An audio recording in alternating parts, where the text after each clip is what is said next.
இந்த வருஷம் ரமதான் ரொம்பவே ஸ்பெஷல் தான். ஏன்னா புது வீட்டில் செலிப்ரேட் பண்ண போகிறோம். நான் ஆல்சோ ரொம்ப ஹாப்பி அண்ட் எக்ஸைட்டடாக இருக்கேன். அண்ட் இன்னொரு ஒரு ஸ்ட்ரெஸ் ஒன்று கிடையாது. பிகாஸ் சென்னையில் இருக்கும்போது வந்து எப்போ ரமதான் வந்தாலுமே வந்துட்டு ஊருக்கு அம்மா வீட்டுக்கு வந்துடுவேன். ஏன்னா ஃபைஸ்னையும் பார்த்துக்கிட்டு ஸ்கூலுக்கும் அனுப்புறது கொஞ்சம் கஷ்டமாக இருக்குது. அண்ட் மோஸ்ட்லி ஸ்கூல் லீவ் டைமில் வந்துருந்துச்சு இல்லையா. பட் இப்போ வந்து ஸ்கூல் வந்துட்டு இருக்கும் போதே வருது. ஸோ இப்போ வந்து இன்லோஸ் கூட இருக்கிறேன். அண்ட் ஆல்சோ அப்பப்போ அம்மா வீட்டுக்கு வந்து போய்க்கலாம். ஊரில் இருக்கிறதுனால கொஞ்சம் ஜாலியாக இருக்குது. எல்லாமே வந்து கொஞ்சம் ஈஸியாக மேனேஜ் பண்ணிக்கலாம் அப்படின்னு சொல்லிட்டு தோணுது. ஸோ அதனால் வந்துட்டு ஜாலியாக போகும் அப்படின்னு நம்புகிறேன். அண்ட் இந்த வருஷம் பெருசாக க்ளீனிங்கெல்லாம் எதுவுமே இல்லை. பிகாஸ் வந்து புது வீடு 2 months தான் ஆகுதுங்கிறதுனால பெருசாக அழுக்கெலாம் எதுவுமே இல்லை. எல்லாமே புதுசாக சேஞ்ச் பண்ணது தான். லைட்டாக ஒரு டச்சப் மட்டும் பண்ணிவிட்டேன். ஃப்ரிட்ஜ் மட்டும் டீப் க்ளீனிங் பண்ணினேன். எல்லாத்தையும் தனியாக எடுத்து வாஷ் பண்ணி ட்ரை பண்ணி மறுபடியும் ஆர்கனைஸ் பண்ணேன். ஃப்ரிட்ஜ் மேட் வாங்கியிருந்தேன். ஸோ அதனால் அது போட்டு ஆர்கனைஸ் பண்ணி ரெடி பண்ணியாச்சு. டைனிங் டேபிள் மேட் வாஷ் பண்ணுறது, அதுக்கப்புறம் பெட்ஷீட் சேஞ்ச் பண்ணுறது, ரெஸ்ட் ரூம் க்ளீன் பண்ணுறது, யூஸ்வல் ரொட்டீன் இருக்கும் இல்லையா, அதுதான் அன்றைக்கி எனக்கு இருந்தது. ஸோ அந்த ஒர்க் எல்லாம் முடிச்சிட்டேன்.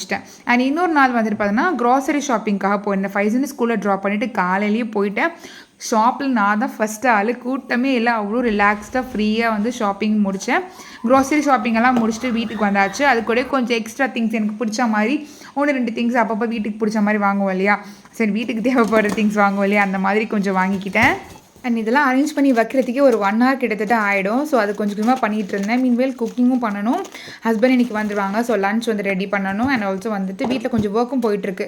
அதனால் அதுக்கப்புறம் க்ளீனிங் ஒர்க் அதுன்னு சொல்லிட்டு இருந்துச்சு. மிடில் திடீர்னு வந்து பார்த்தா ஒரு ப்ரௌனி ஆர்டர் வந்து கன்ஃபார்ம் ஆகிடுச்சு. ஆல்ரெடி என்கொயரி பண்ணியிருந்தாங்க. பட் லாஸ்ட் மினிட்ல வரைக்கும் கன்ஃபார்ம் பண்ணாதனால ஒரு 11 o'clock போல் தான் கன்ஃபார்ம் ஆச்சு.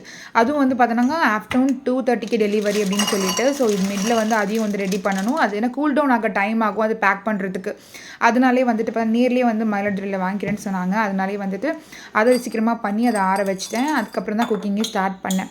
அண்ட் நட்ஸ் வந்துட்டு பார்த்தோன்னாக்கா எப்போதும் இது சாப்பிட்றதுக்கு லேசியாக தான் இருக்கும்னு சொல்லிட்டு ஒரு 4 nuts வந்து மிக்ஸ் பண்ணி பிளாக் ரைசின் அதுக்கப்புறம் வந்து கேஷ்யூஸ் ஆல்மண்ட்ஸ் எல்லாம் போட்டு மிக்ஸ் பண்ணிவிட்டு ஜாரில் வச்சோன்னா அப்பப்போ போகும்போது வரும்போது எடுத்து சாப்பிட்டுக்கலாம்ல. இந்த வீடியோ பிடிச்சா லைக் பண்ணி ஷேர் பண்ணுங்கள். தேங்க்ஸ் ஃபார் வாட்சிங்.